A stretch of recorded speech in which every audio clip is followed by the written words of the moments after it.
এই হলো আমারে পদ্মা নদী, বুঝলেন। এই পদ্মা নদী এবার এমন ভরে গেছে, মানে বলার মতন না, মনে হচ্ছে একবারে 10 মাস। গেল বছর এই পদ্মা এই সব গেট খুলে দিয়েছিল। এই কাজই করে ইন্ডিয়া, আমাদের সব গেট খুলে দেয়, এই সময়তে এসে ভরিয়ে যায়। তারপরে মধ্যের চরটা ডুবেনি, কিন্তু এবার মধ্যের চরটাও ডুবে গেছে। লোকজন সব চর থেকে চলে এসেছে গরু টরু দিয়ে এখানে সবার বাড়ি টাড়ি আছে, চলে এসেছি। আর এখন হচ্ছে আমরা এই ইসবপুর ঘাটে আসছি বেড়াতে। ওই যে ওদিকে ইন্ডিয়া দেখতে পাচ্ছেন আপনারা, এটা ইসবপুর ঘাট, পাশে আর একটা ঘাট আছে, ওই দিক দিয়ে ইন্ডিয়ায় চলাচলের সিস্টেম ছিল এক সময়। এখন গভীর স্রোত, মানে স্রোত বহাচ্ছে, সেই স্রোত এতই, মানে গোটা নদী মিলে ঠেলে স্রোত আসছে। আমরা সন্ধ্যা লেগে গেছিলো এই সময় গেলাম। আর সেই ভরা পদ্মার যদি প্রতি আপনার বছরই থাকতো তাহলে ভালোই হতো, কিন্তু এক সময় পদ্মা শুকিয়ে একবারে কি কঙ্কাল হয়ে যায়। তখন আমরা এই নদীর ভিতর দিয়ে হাইটিয়া চরে যাইতে পারি, চরেও আমাদের লোকজন তখন থাকে। তো একবার মার মা, মানে আমার নানি হয় ইন্ডিয়াতে, সে খুব অসুখ হয়ে গেল, বয়স হয়ে গেছে, মরে যেতে পারে। বললো মরার আগে আমার বেটিটাকে একবার দেখবো, মানে আমার মাকে।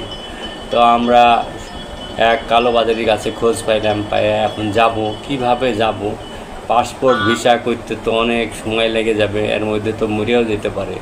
তখন আমাদেরকে একজন বুদ্ধি দিল যে এই যে গরুর দালালরা সব এই যে ঘাট কন্ট্যাক্ট করে চলে দিচ্ছে শয়ে। তার পাশে এই ঘাটের পাশের ঘাটটা হচ্ছে শাহপুর ঘাট, মানে এদিক দিয়ে আমরা গেছিলাম। শাহপুর ঘাট দিয়ে একবারে 500 মতন বিলাকি, মানে কালোবাজারি ব্যাগে টাকা নিয়ে গরু কিনতে চলে গেল। ঘাট কন্ট্যাক্ট ছিল, ঘাটে পয়সা দিলেই চলে যাওয়া যেত ইন্ডিয়াতে। তারপরে ইন্ডিয়া দেখতে পাচ্ছেন, এটা ইন্ডিয়া। সেই ইন্ডিয়ায় ওখানেও ঘাটে পয়সা দিলে আর কিছু বলতো না প্রশাসন, সব কন্ট্যাক্টের বুথ চলতো। এখন আর সেই অবস্থা নাই, এটা হচ্ছে ক্যাম্প, বিএসএফ ক্যাম্প। তারপরে কি হলো, আমরা চলে এলাম 7 দিন 8 দিন ওখানে থাকার পর চলে আসলাম। তারপরে কত যুগ চলে গেছে, নানিও মরে গেছে 2008 সালে, মাও নাইছে। আমরাও এই স্রোতের মতনই ভাইসে চলে যাব এই দুনিয়া থেকে। এই যে ধরেন একটা গান, এপার ওপার, ওই পারে তুমি আর এই পারে আমি, মধ্যাহ্ন দিয়া নদী ওই বইয়া চলে যাচ্ছে। তো এরকম একটা খুব জনপ্রিয় গান আছে। যাই হোক, নদীর ধারে আসলে মনটা উল্টাপাল্টা হয়ে যায়। এপার ওপার বলতে ইহকাল পরকালও বোঝায়। বন্ধুরা, আমরা চলে আসলাম একেবারে বাড়িতে, সন্ধ্যা লেগে গেল। এমনি করে জীবনের সময় শেষ হয়ে গেলে সবাইকে বাড়ি ফিরে যাইতে হয় রে।